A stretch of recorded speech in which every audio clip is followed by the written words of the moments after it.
Thursday Friday ஒரு wedding போயிருந்தோம். நம்ம வாழ்க்கையில் நம்ம சந்திக்கிற ஒவ்வொரு மனுஷங்களும் கடவுளோட திட்டம் அப்படிங்கிறத நான் முழுக்க நம்புவேன். பஸ்ஸில் கூட உட்காந்து நம்ம கூட பேசிட்டு போகிறவங்க கூட அவங்க கடவுளால் நமக்காக அனுப்பி வைக்கப்பட்டவங்கன்னு நான் எப்போவுமே நம்புவேன். அந்த மாதிரி நமக்கு ஃப்ரெண்ட்ஸாக உறவாக அமைகிற நண்பர்கள் ரொம்ப ரொம்ப முக்கியம். அந்த மாதிரி ஒரு வெட்டிங்கை தான் இன்றைக்கி அட்டன் பண்ணோம். ஸோ ட்ரெயினுக்கு இட்லி, தக்காளி சட்னி, தக்காளி சாதம் பேக் பண்ணியாச்சு. ஃபுல்லாக ட்ராவலில் தான் டைம் ஸ்பெண்ட் ஆச்சு.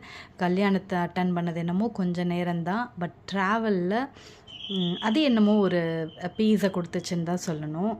ஸோ இந்த மாதிரி ட்ராவல் பண்ணி ரொம்ப நாள் ஆச்சு. கொஞ்சம் ஒரு டயர்டாக்குனாலும் என்னென்ன இந்த பசங்களை வச்சுட்டு நம்மளால் ரெஸ்ட் எடுக்க முடியாது. ஜேர்னியில் அவங்க வேர்ல்டில் பயங்கரமாக என்ஜாய் பண்ணிகிட்டு இருந்தாங்க. ஸோ நமக்கு டயர்டாக இருந்தாலும் ரொம்ப ஒரு பீஸ்ஃபுல்லான ஜேர்னின்னு தான் இதை சொல்ல முடியும். ஏன்னா இந்த மாதிரி உறவுகளை நம்ம பொக்கிஷமாக பாதுகாக்கணும்.